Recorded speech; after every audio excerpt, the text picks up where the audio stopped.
Ayan, so good morning grade 12 STEM and ayan naman. Alam ko mahirap tong topic natin yun but gawin natin yung best natin. Okay? So, again, last topic to, kagaya ng sa Chem, last topic to for third grading period and galingan. So, konti na lang matatapos na, 'di ba? Sabi dito, material store charges behavior to of capacitance. This can be linked on how most insects collect food in summer for winter storage. This storage of charges has made a lot of technologies possible, especially to those that require temporary storage of charges to function. So, ano raw tawag doon? Capacitance. So, ano rin ginagawa niya?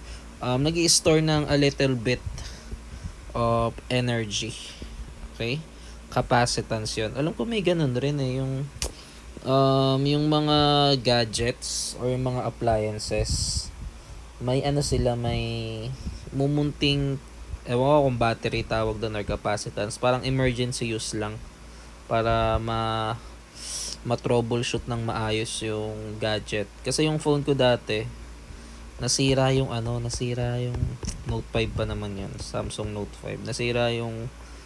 May nasira IC power yung tawag nila. So, tina-troubleshoot nung sabi dapat gagana to. Diba? Mag-o-open man lang or mag-iilaw man lang pero hindi talaga eh.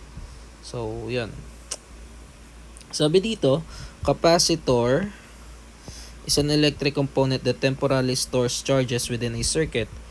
Inside it are two conducting plates facing each other and separated by insulator referred as dielectric. This material impedes the continuous passage of pinipigilan, current through the capacitor and stores it until the discharge at a later time. Capacitors are constructed by inserting an insulator to form along the path of a conductor. The size of this insulator affects the amount of charges stored in the capacitor.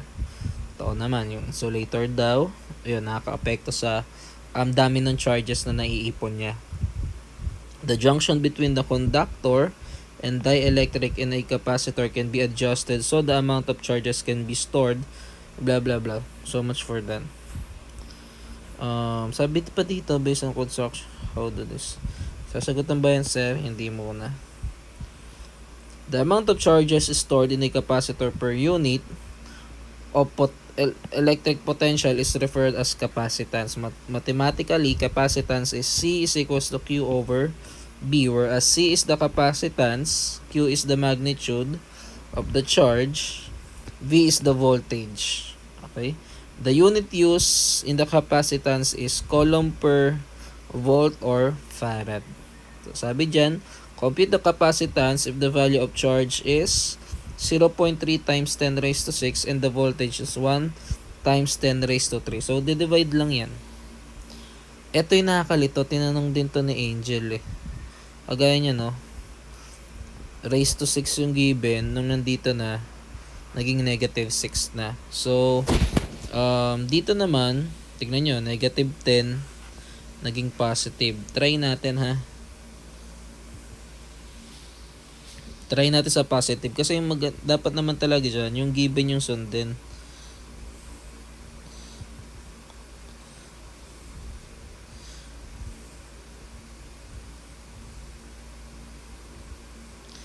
.3 times 10 raised to negative 6 divided by 1 times 10 raised to 3.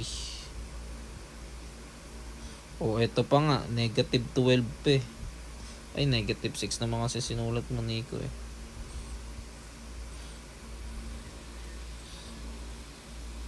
.3 times rin. Tamo, magkakaiba sagot. High-tech na yan. Diba? Saya-saya. Ito kasi 1,000 lang to. 1 raised to 3 eh. Ito naman 3, so parang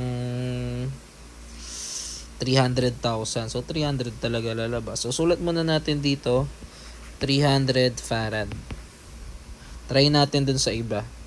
Sabi dito, calculate the capacitance of a capacitor if it stores a charge of 4.1 times 10 raised to negative 5, ayun na naman, ginawa na namang negative. Baka naman gagawin talaga negative.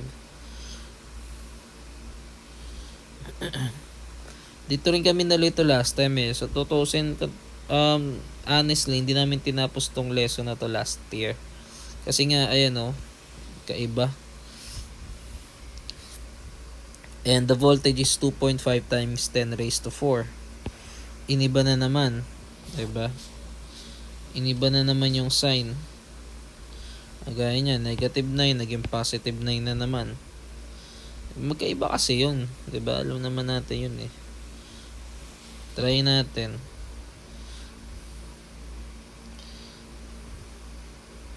Sundin natin sila. 4.1 times 10 raised to negative 5 divided by 2.5 times 10 raised to 4. Ayan, 1.64 times raised to negative 9. Tama to. Okay. Tama yan. Yun nga lang, nagtataka ako dito. Ba't nagiging positive na? Diba? Try natin kapag hindi negative. Ayan, 16.4 farad. Okay? Hindi ko rin masabi ha. Kasi yung problema talaga sa senior high school hanggang ngayon. Ewan ko hanggang ngayon parang di pa rin siya nasosolve. Mahirap yung mga lessons and just hindi mo alam kung saan kukuning book kasi nga, 'di ba? Kakaiba yung lessons. Hindi siya kagaya ng mga senior, hindi siya kagaya ng mga junior high lessons. Dami tayong kukuhaan ng lesson. Ito kasi hindi, 'di ba? Pero sundin na lang natin. Okay, o magkasundo tayo. Dito ang gagawin kagaya nito. Makinig ha. Anong kagaya nito, sir? Susundin muna itong gagawing negative, tapos gagawing positive. Sundin muna natin. May ginagawang negative. Kung ito gagawing negative, ito gagawing negative. Okay, sundin muna natin yung ginagawa nung nasa book. Okay, para at least isa-isa tayo. Okay, yes, sinabi ko kanina na sundin natin yung given. Pero ngayon, sundin muna natin yung nasa book. Sumunod muna tayo sa book. Okay? A battery is connected to a plate of 3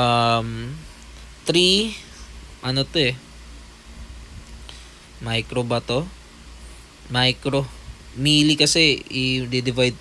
Pag milli kasi i-divide mo sa nagluluto ng pansit canton. Namoy ko. Milli kasi i-divide mo sa 1,000. Sunod nun micro kaya naging 3 raised to negative 6 siya. 'Di ba? Farad to. Ayun na, farad.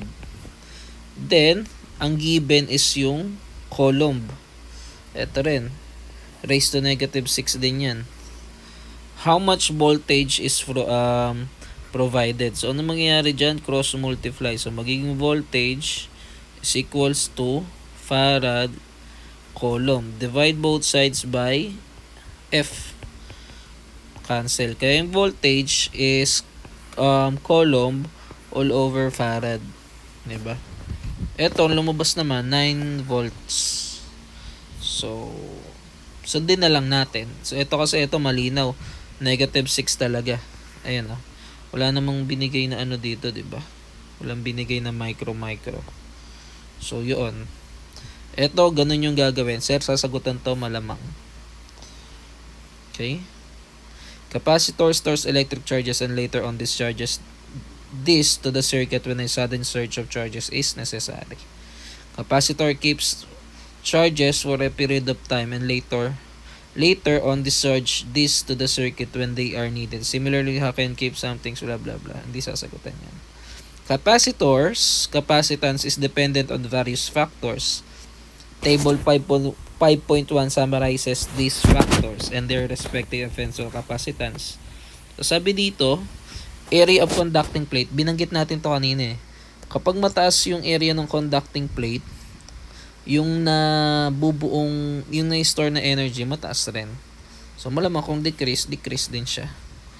Distance between conducting plates. Kasi di ba sinabi natin kanina, yung capacitor, parang magkadikit siya. Diba? Ayan yung conducting plate, tsaka yung conducting plate. Diba? Mas malawak yung conducting plate, mas maraming na-store. Ito naman, distansya. Kapag mataas daw yung distansya, mas malayo, effect ng capacitance, mas malakas din. Diba? Mas malapit yung distansya, konti. Diba? So, mas maganda daw, mas malayo. Type of dielectric, more conducting, ito naman baliktad. More conducting, decrease. Kapag less conducting, increase. Baliktaran lang. Okay?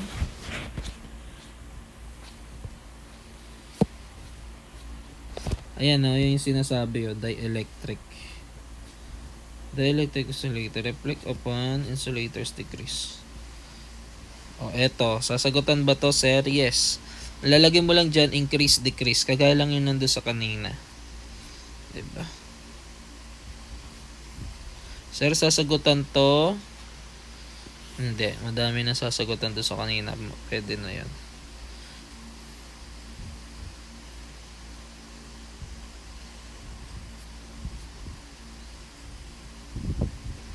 Sir, sasagutan to. Ito, sasagutan.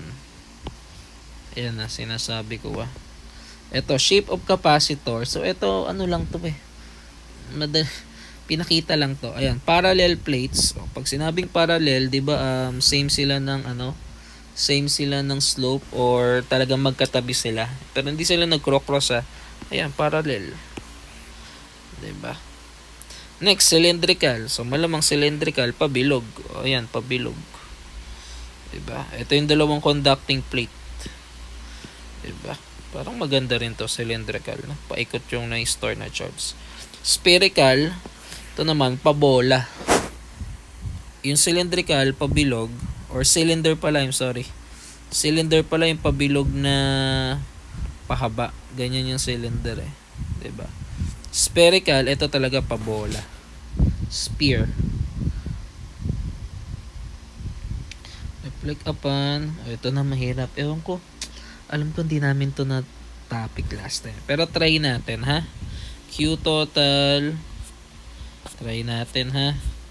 Compute the individual values and the total values of the capacitance charge, and the total capacitance is computed as, meron ba dito C total? Ayun, meron C total.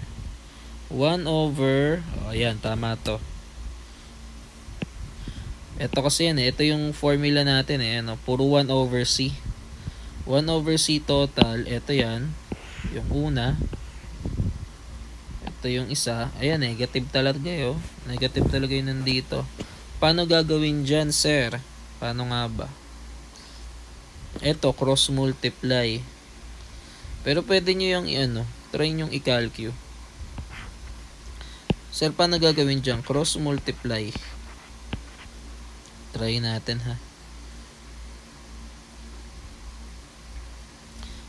Magiging yan, mapupunta dito. So, magiging 4.1 times 10 raised to negative 12 plus 2.5 times 10 raised to negative 12. Pag-plusin mo, divided by, eto, multiply ito. 2.5 times 10 raised to negative 12 times 4.1 times 10 raised to negative 12. Ay, putik. Ay, hindi. Mali pala yung syntax. Mali pala yung Ayan. Putik, ang dami. So, pag kinompute mo yan, magiging 1 over C total. And then, eto, yung kinompute natin dito, 6.4. So, eto na pala, 6.44. So, paano mo ko-compute ngayon yan? Di cross multiply. Diba? Pag cross multiply mo yan, magiging ito 6.44 times, bilangin ko 1, 2, 3, 4, 5, 6, 7, 8, 9, 10, 11 times 11, 10 raised to 11 pala. Kasi yung, bibilangin mo yung decimal places yan eh. Simula ka dito sa 4. 4, 3, 9, 0. 1, 2, 3, 4, 5, 6, 7, 8, 9, 10, 11. So, pag cross multiply yan, magiging 1 over 6.44 times 10 raised to negative 11 is equals to C total. Diba? Ang di ko lang maintindihan, pwede naman, try natin. Hindi pala magiging negative. I-divide mo pala. So, magiging 1, equals 1, divided by answer. O, ayan na, 1.55 times 10 raised to negative 12. Tama tayo. Okay? Kasi yun, nag-cross multiply, naging 1 over 6.44. Diba? Sir, paano ulit yung ginawa? O, eto ha. Kasi eto, ayan, addition, hindi mo pwedeng basta galawin. Ang magiging magagawa mo lang dyan, mag-cross multiply ka, and then least common denominator mo na multiplication nitong dalawa. Kaya ang ginawa ko kanina, nilagay ko yung nasa taas. Mapupunta dito, mapupunta yung 4.1 dito, 'di ba? Yung 2.5 dito rin. So plus 'yan. Kaya nilagay ko dito plus divided by multiplication nitong nasa baba. Yun na yun, lalabas doon 6.44. Tsaka ka ngayon isusulat mo ngayon 1 over C total. Hanapin mo yung C total, 'di ba? Cross multiply. Mapupunta ka ngayon dito 1 over 6.44. Yun na yung lalabas, 'di ba? So at least may nasagot tayong isa. Next, Q total. Ito wala. Q total, tingnan natin itong Q, yan kasi yung kanina. Yan yung nandito. Bakit Q tapos CV? Yan yung kinumpute natin dito kanina.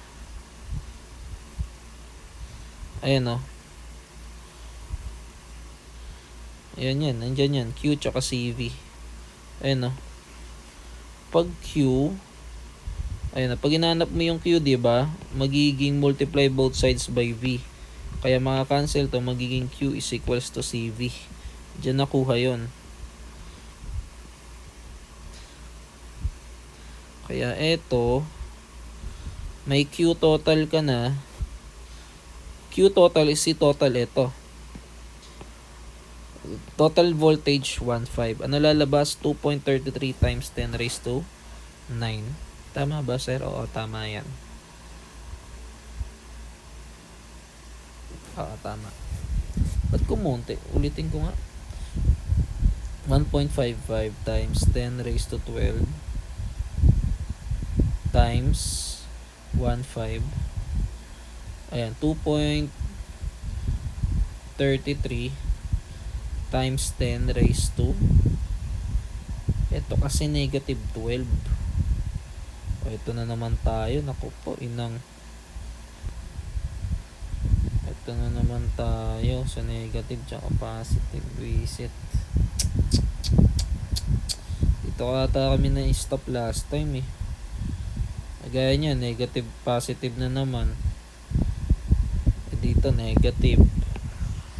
Diba? Dito kami na hinto last time. Ayan, naalala ko na. Gaya niya, 1.55 times 10 raised to 12.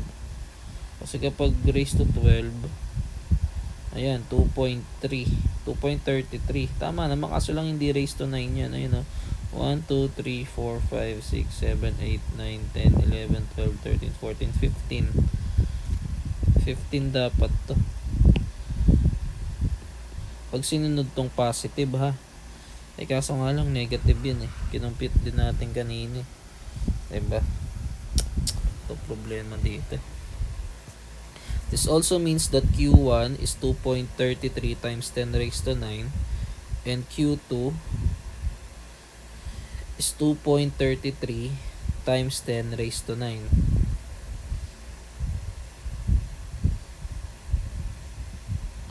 From this, you have the value. Voltage nung una. Ayan, puro. Dito naman, ngayon, negative na naman ginagamit. Diba? Nakakabisit. Tataas to. Tama lang to. Ito, tama computation dito. Yan nga lang, ito kasi, so yung Q hindi nagbabago. Q1, Q2. Ano, kasi pare-pares lang sila. Q total is equals to Q1, Q2, Q3. Diba?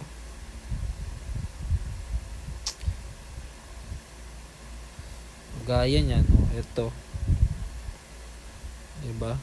Ito, 9 nakasulot dito. Diba? Nang ginamit dito, negative 9. Ito rin, 9 nang ginamit dito. Diba? Kaloko.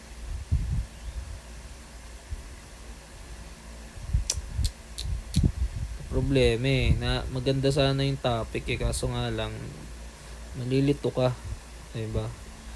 Nalilito ka dun sa ayan, malinaw ayan, 9 naging negative 9. Ito 12 naging negative na naman, balik na naman sa negative, parang baliw, diba? So kagaya na lang ng dati, wag na muna din to sagutan, hindi rin namin yung sinagutan. Kaya ito hindi rin namin sinagutan Ayun na, negative 12 yung given. Naging positive na naman. Diba? So wag na, sige na. At least na compute natin, trinay natin, 'di ba? So, yun lang, at least trinay natin. Pag naano nyo sa college, 'di ba? Kung may electrician kayong professor, pakitanong nyo na lang. 'Di ba? So, eto tinamad tuloy ako. Huwag na rin to. At least may sasagutan na naman kayo So, eto mga application ng capacitor. Malamang battery. Ayan, electroscope. Where an electroscope is an effective storage of electrical energy, both devices are relevant to capacitors because they allow electric charges to be stored in them. Camera flash are used to provide artificial source of light. These are connected in electric unit. Ano pa? Ito hindi ko alam to. Gauger counters are used to measure ionizing radiation with the use of specialized tube containing inert gas or noble gas. Coaxial cable, hindi ko rin alam to. This cable has inner conductor surrounded tubular insulator, blah blah blah. Ginagamit pala yan sa LAN. Okay? So yun lang, pagpasensyahan nyo na yung topic. Gusto ko pa naman sagutan nyo to Gusto ko lang naman, kaso nga lang ito nyo naman, di ba? Pare-paras tayong tumitingin sa libro. Paiba-iba yung sign. Mahirap naman, di ba? Hindi pa tayo magkasundo sa sagot. Okay? So yun na lang muna. Yun na lang muna for today. At least may sasagutan na kayong iilan. Diba? Pwede na yun. So yun lang. Konting tiyaga na lang grade 12. Diba? Mairaraos din natin tong school year na to. Diba? Konting tiyaga na lang, diba? Sagutan yung module, yung mga requirements, gawin na ng gawin. Okay, pag na-late ako pag alam, siguro naman na nyo na pag malilate ako, diba? Gawin nyo na yung capstone. Kapag alam nyo malilate ako, gawin nyo na yung capstone. Diba? So, yun lang. So, maraming salamat grade 12 and God bless you guys.